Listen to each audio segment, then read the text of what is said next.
రేవంత్ రెడ్డి ముఖ్యమంత్రి అయిన తర్వాత ఇప్పుడు ఆయన పని విధానము ఆయన డైరెక్షన్లోనే ఈ రాష్ట్రంలో కాంగ్రెస్ పార్టీ కూడా నడుస్తుంది. పిసిసి అధ్యక్షుడు మహేష్ కుమార్ గారు ఉన్న ఆయన డమ్మిగానే మనం చూడవలసి వస్తుంది. ఎందుకంటే ఎక్కడ కాంగ్రెస్లో ఎక్కడైనా ముఖ్యమంత్రితో నడుస్తుంది. ఏదైనా అధ్యక్షుడు కార్యవర్గం ఇదంతా ఏముండదు. ఈ వికృత రూపం ఏంటంటే ఆయన స్వభావం నుంచి వచ్చి రేవంత్ రెడ్డి ఎక్కడైతే వేదికలకు సంబంధం లేకుండా బూతులు మాట్లాడటం, బూతు పురాణాలు మాట్లాడటం, కేసీఆర్ మీద, కేటీఆర్ మీద, జగదీష్ రెడ్డి మీద, ముఖ్య నాయకుల మీద విపరీతమైన అబద్ధాలతో కూడిన విష సంస్కృతితో కూడిన భాష, చావు భాష వాడటము, ఇవన్నీ ఎప్పుడైతే ఆయన మొదలుపెట్టిండో ఆయనే ఈ సోషల్ మీడియా వాళ్ళని కూడా కూర్చోబెట్టాడా. ఇప్పుడు కార్పొరేషన్ చైర్మన్లు ఇచ్చిన 2-3 ఇచ్చినారు. ఆడ కూర్చున్న వాళ్ళందరికీ ఏం పని అంటే ఇప్పుడు హాకా భవన్ ఉంది మీరు అన్నది, ఇంకొకటి నానకరాంగూడలో ఒక ఆఫీస్ ఉంది, టెక్నికల్ సర్వీసెస్. ఇంతకుముందు టెక్నికల్ సర్వీసెస్ అంటే అక్కడ మిగతా వాటికి సంబంధించిన అన్నీ కూడా అక్కడ ఉండేది. ఇప్పుడు ఎవరూ లేరు అక్కడ.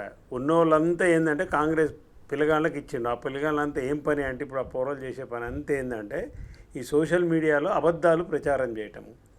నేను ఒక ప్రశ్న ఇస్తున్నా రేవంత్ రెడ్డి గారికి, ప్రభుత్వం కూడా ఆలోచించాలి. ఇక్కడ ఉన్న మేధావులు అని చెప్పుకునే సూడో మేధావులు కూడా ఆలోచించాలి. ప్రభుత్వం సోషల్ మీడియా నడిపిస్తున్నప్పుడు అధికార పార్టీ సోషల్ మీడియాలో ఏముండాలండి? నువ్వు చేసిన మంచి పనులు 20 నెలల్లో వాగ్దానాలు అన్నీ అమలు పరిచినని మొన్న 15 ఆగస్టు నాడు పచ్చబద్దాలు ఆడినావు కదా. మరి మీరు చేసి ఉంటే నిజంగానే ఒక ఉదాహరణకి ఇప్పుడు రైతు రుణమాఫీ ఎంత అయిందో సోషల్ మీడియాలో ప్రచారం చేసుకోండి. 100% 70 లక్షల మంది రైతులకు 49,500 కోట్లు మీరు రుణమాఫీ చేసినామని రాయండి సోషల్ మీడియాలో. రైతు భరోసా మొత్తం ఇచ్చినామని రాయండి. 70 లక్షల మందికి ఇచ్చినాము, ప్రతి కారు ఇచ్చినాము, ప్రతి అదను ప్రకారం ఇచ్చినాము. ఇప్పటికి 4-5 సీజన్లు అయిపోయినాయి, రాయండి. మహిళలకు 2,500 ఇచ్చినాము, రాయండి. ఇవి రాయట్లేదు అంటేనే మీరు సబ్జెక్ట్ లేనోడే వ్యక్తిగత విమర్శలకు పూనుకుంటాడండి. ఓకే, మీ సోషల్ మీడియా ప్రచారం ఎట్లుండాలి? మీ ప్రభుత్వమే ఉంది కదా, అన్ని పథకాలు ఇచ్చినాము, ప్రజలంతా మా వెంటనే ఉండరు అన్నారు కదా. మరి ఉంటే చెప్పండి. ఇప్పుడు యూరియా రావట్లేదు రాజుగారు, ఇప్పుడు యూరియా దొరకట్లేదు. ఒక కరెంట్ ఇష్యూతో మనం పోదాం, ఒట్టిగా విమర్శించడంలే. ఇప్పుడు యూరియా రావట్లేదని చెప్పి ఈ పేజీ నిండా లైన్లు ఉన్నాయి. రేవంత్ రెడ్డి నువ్వు కళ్ళు మూసుకొని చూడు, పేపర్లు చదువు రోజు. నీకేమో చదివే అలవాట్లేదు, చదువుకున్నానిగా అంత ఏమంటారు ఏలుముద్రగాలు దొరికిరు మీరు. ఈ పేపర్ నిండా వచ్చినాయి కదా. మహబాద్ జిల్లా, రాజన్న సిరిసిల్ల జిల్లా, వికారాబాదు, ఇగో ఇది వికారాబాదు. ఇవి మా పత్రిక నమస్తే తెలంగాణ వచ్చినాయి కాబట్టే నువ్వు అనుకోకు. నిన్న మొన్న ఈనాడులో కూడా రాసినారు, నిన్న ఈనాడులో కూడా చూసింది నేను, సాక్షిలో కూడా వచ్చింది. ఇక మీ డబ్బా కొట్టే ఆంధ్రజ్యోతి మిగతా పత్రికలు రాకపోవచ్చు, కానీ అన్ని పత్రికలలో ఇవాళ యూరియా కొరత ఉంది అనేది రాష్ట్రంలో వాస్తవం. మరి దీనికి సంబంధించి ఒక పోస్టింగ్ పెట్టరే మీరు? కేసీఆర్ అట్లా, కేటీఆర్ ఇట్లా, జగదీష్ రెడ్డి ఇట్లా, ఈ వ్యక్తిగత హననము, వ్యక్తిగత విమర్శలు, బూతులు, ఏ ముఖ్యమంత్రి కూడా భారతదేశంలో మాట్లాడని ఒక వికృతమైన భాష, చంపేస్తా, మానవ బాంబులై పేలుస్తా, లాగులతో, ఇవి కూడా సోషల్ మీడియాలో అయ్యే సిగ్గు లేకుండా ప్రచారం చేస్తారు. ఓకే, గవర్నమెంట్ ఆఫీసులు ప్రజలకు సేవ చేయడానికి ఒక కార్పొరేషన్ ఉందంటే ఆ కార్పొరేషన్ ఆగ్రో చైర్మన్ ఉన్నాడు. ఆగ్రో చైర్మన్ ఏం చేయాలి? ఇప్పుడు టార్పాల్ని టెండర్ కాల్ఫర్ చేయవలసిన బాధ్యత ఎవరు తెలుసా రాజుగారు? మీరు అగ్రికల్చర్ డిపార్ట్మెంట్లో ఆగ్రో చైర్మన్ది. ఓకే, ఆగ్రో చైర్మన్ అక్కడ ఇప్పుడు ఈ వర్షాలకు తడిచిపోతుంటే, పోయిన కారంతా తడిచిపోతే ఎవడ అతలేదు గతి లేదు. టెక్నికల్ సర్వీసెస్ కూడా రాష్ట్రంలో టెక్నాలజీని ఎట్లా ఉపయోగించుకోవాలనే దాంట్లో వాళ్ళు వివిధ గవర్నమెంట్ ఆఫీసులలో అప్లికేషన్లు చెప్పాలి వాళ్ళు. హాకా భవన్ ఏం చేయాలి? ఇక్కడ కూడా రైతుల నుంచి సేకరించి అదొక ఏమంటారు ట్రేడింగ్ కార్పొరేషన్, అది ఒక రకంగా అన్ని వస్తువులు ఇక్కడ పెట్టి అమ్మాలి వాళ్ళు కూడా. ఈ పని బంద్ చేసింది మీరు. కార్పొరేషన్ నిర్దేశించిన సూత్రాలు ఏవి పాటించక ప్రజలకు సేవ చేసే కార్యాలయాలని. అందుకే చెప్తున్నాను, ముఖ్యమంత్రి సెక్రటరియట్లో స్వయంగా కూర్చొని రాజకీయాలు మాట్లాడుతుంటే, ముఖ్యమైన సెక్రటరియట్లనే మీనాక్షి నటరాజన్ గారు ఇంతకుముందున్న ఆమె అందరూ కూడా సెక్రటరియట్లో వాళ్ళతో పాటు కూర్చొని చేస్తుంటే, యనుమల ఫ్యామిలీలో ఇవాళ వాళ్ళ అన్నదమ్ములు మొత్తం కూడా ఒక రాజ్యాంగేతర శక్తిగా తెలంగాణలో ఉండి కలెక్టర్లే స్వయంగా వీడుకో ఏమంటారు ముందొచ్చి లేచొచ్చి బోకేలు ఇచ్చి వాళ్ళని ఆహ్వానిస్తున్న సందర్భంలో పోలీసు వాహనాలు ఎస్కాట్గా పెట్టి ఇవాళ యనుమల బ్రదర్స్ని తీసుకొస్తున్న తీరు, ఆయన ఎవడో బర్త్డే అయితే తమ్ముందో అన్నదో బర్త్డే అయితే వార్తాపత్రికల నుండి అడ్వర్టైజ్మెంట్లు, ఇవన్నీ దుబారా అంతా కూడా మనం చూస్తుంటే ఏమవుతుందంటే ఈ రేవంత్ రెడ్డి పరిపాలనలో ప్రభుత్వ ఆఫీసులకు వాటికి తేడా లేదు. కాంగ్రెస్ గాంధీ భవన్కు ప్రభుత్వ ఆఫీసులకు తేడా లేదు. ప్రభుత్వం చేసే పథకాలను ఎన్నడూ చెప్పరు.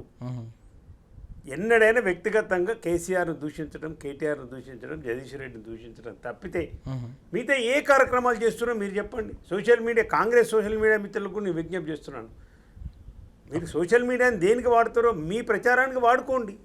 ప్రజలను మీ వైపు తిప్పుకోవాలంటే నెగిటివ్గా మాట్లాడతారు, నేను పాజిటివ్గానే చెప్తున్నా.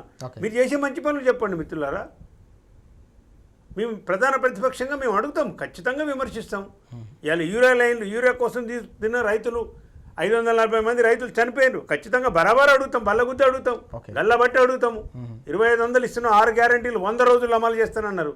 100 రోజులు దాటిపోయి 400 రోజులు అయిపోయి 500 రోజులు వస్తున్నాయి. ఇవాళ ఎందుకు అమలు చేయట్లేదు అడుగుతాం. మేము 2 లక్షల ఉద్యోగాలు సంవత్సరానికి ఇస్తామని చెప్పినారు, ఇవ్వలేదు. మా సోషల్ మీడియా టీం ఖచ్చితంగా అది ప్రొజెక్ట్ చేస్తాం, అడుగుతాం, క్వశ్చన్ చేస్తాం. ఇవాళ మీ రాహుల్ గాంధీ వచ్చి అశోక్ నగర్ పోయే దమ్ముందా? చిక్కడపల్లి లైబ్రరీ పోయే దమ్ముందా మీ నాయకులకు? ఇవాళ ఛాయలు కట్టుకొని చట్టపట్టాలు వేసుకొని తిరిగిండు కదా. ఇవాళ ఒక ఆయన ఎవరో ఆయన మేధావి కోదండరామ్ గారు ఎమ్మెల్సీ పదవి ఊడిపోగానే సుప్రీంకోర్టు అనే టోన్ మార్చిండు. కాంగ్రెస్ హామీలకు నాకేం సంబంధం అండి అంటుండు ఆయన. ఇంత సిగ్గు తప్పిన మాటలు కోదండరామ్ గారు, మీ స్థాయికి తగదు అది.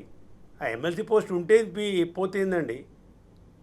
మీరు జేఏసీ చైర్మన్గా ఉన్నారు, కొంచెమన్నా మీరు ఇజ్జత్ నిలబెట్టుకోండి, వ్యక్తిత్వాన్ని నిలబెట్టుకోండి. వామపక్ష భావాల నుంచి వచ్చినాం, మాతో పాటు మీరు కూడా కలిసి పనిచేసినారు. 40 సంవత్సరాల పరిచయంలో చెప్తున్నాను నేను. ఎందుకు అంత ఏముంది అంత? ఇక ఆకునూరు మురళిగా డైరెక్ట్ ఆయన చెప్పిన నాకు ఏ పదవి లేదు కేసీఆర్, అందుకే నేను విమర్శిస్తున్న కేసీఆర్నని. ఆయన ఒక మేధావి, ఇంకెవడో వాడు వీడు అంతా జమ అయిపోయి మరి ఇవాళ ఎందుకు మీ నోళ్ళు పెగులుతలేవు? ఈ సోషల్ మీడియా విషయంలో విష ప్రచారం జరుగుతుంది. సోషల్ మీడియాలో ప్రభుత్వ కార్యాలయాలలో ఆఫీసులు పెట్టి, కంప్యూటర్లు పెట్టి, సోషల్ మీడియా టీం అక్కడికి పోయి డైరెక్ట్గా అక్కడి నుంచే రిలే అవుతున్నట్టుగా మనకు సాక్ష్యాధారాలతో సహా బయటకు వస్తుంటే కూడా మేధావులు మొత్తం నిద్రపోతుండ్రా? పౌర సమాజాన్ని మీరు ఎట్లా లీడ్ చేసినారు? ఇంతకుముందు ఎన్నికల ముందు, అసెంబ్లీ ఎన్నికల ముందు ఎట్లా లీడ్ చేసినారు? గంటలు రోజులు పోయి కూర్చున్న కోదండరాము చిక్కడపల్లి లైబ్రరీలో, అశోక్ నగర్లో ఇవాళ ఎందుకు పోలేకపోతున్నాడు? ఇవాళ నిరుద్యోగులు నీటి ముందే ధర్నా చేసి నిన్నే గల్లబట్టుకొని అడిగే పరిస్థితి ఎందుకు వచ్చింది? ఇవాళ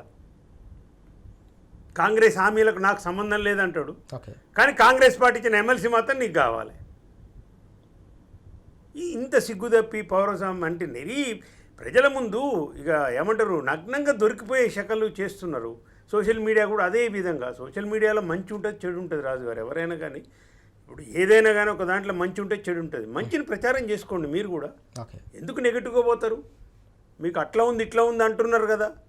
20 నెలల పాలనలో మీరు చేసిన అభివృద్ధి కార్యక్రమాలు చెప్పండి. నీళ్ళు వదులుతలేదని మేము అంటున్నాము, వదిలినామని చూపెట్టండి. కాళేశ్వరం కూలిపోయింది అన్నావు, కూలేశ్వరం అన్నావు. ఇక నందిమేడారం పంపులు ఆయననే కాళేశ్వరం ద్వారానే మీరు 12,000 క్యూసెక్లు ఇప్పటికీ మోటార్లు ఆన్ చేసి చెప్తున్నారని మేము అంటున్నాము. కాదు పోయి ఇది కాళేశ్వరానికి సంబంధం లేదని చెప్పండి.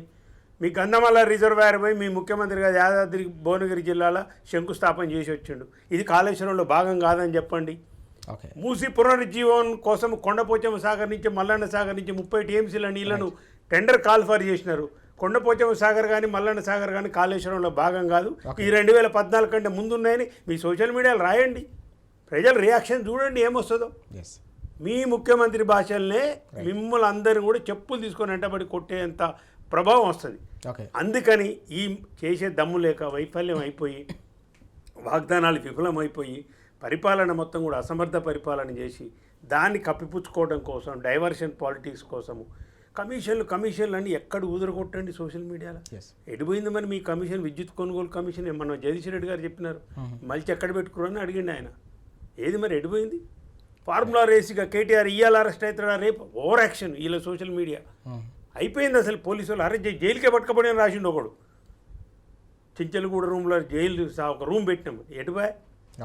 ఇవాళ ఏమైపోయింది? ఈ కమిషన్ ఏమైపోయింది? కాళేశ్వరం కమిషన్ ఏమిచ్చారు? కనీసం నేను అంటున్నాను 665 పేజీల మీ యొక్క కాళేశ్వరం కమిషన్, మీరేసిన కాంగ్రెస్ కమిషన్, దాని కాపీ అడిగినాం, అది ఇచ్చే దమ్ము లేదు, అనిజాయితీ లేదు ప్రభుత్వంలో. చీఫ్ సెక్రటరీ గారికి మా నాయకులు హరీష్ రావు గారు తదితరులు పోయి, అయ్యా మీరు కమిషన్ వేసారు కదా, మమ్మల్ని విచారించారు కదా, మీ కమిషన్కు సహకరించిన మా మాజీ తొలి ముఖ్యమంత్రి గారు కూడా కేసీఆర్తో సహా వచ్చి మీరు ఏం ప్రశ్నలు అడిగిరో ఇచ్చినాం, రిటర్న్గా అడిగినా ఇచ్చినాం. మరి కమిషను విచారణ మీద ఆధారపడి ఎవరెవరిని విచారించారు, ఏం రాసిండ్రు, ఆ కాపీ మాకేమని అడిగినామండి మేము. ఓకే ఇలా ఏమి గొంతమ్మ కోరుకుంది దీంట్లో? ఎందుకు ఇవ్వరు మీరు? రైట్ అసెంబ్లీలో పెడితే పెట్టు, రైట్ ఇది రాయండి సోషల్ మీడియాలో. ఓకే అబద్ధాలు, విష సంస్కృతి, వ్యక్తిగత దాడులు, వ్యక్తిగత క్యారెక్టర్ అసాసినేషన్ చేయటము, ఓకే ఇవి ఇవాళ ప్రభుత్వ కార్యాలయాలు దీనికి ఆనవాళ్ళుగా కేంద్రాలుగా మారటం అనేది నిజంగా శోచనీయము, చాలా దుర్మార్గమైన అంశము. ఎస్ ఇప్పటికైనా కాంగ్రెస్ వాళ్ళు కూడా కళ్ళు తెరవాలి, ప్రజలు కూడా ఆలోచించాలి, పౌర సమాజం, ఇంటలెక్చువల్స్ అందరూ కూడా ఆలోచించండి. తగదిది Okay. ఖచ్చితంగా ప్రశ్నించాలని ఈ సందర్భంగా నేను విజ్ఞప్తి చేస్తాను.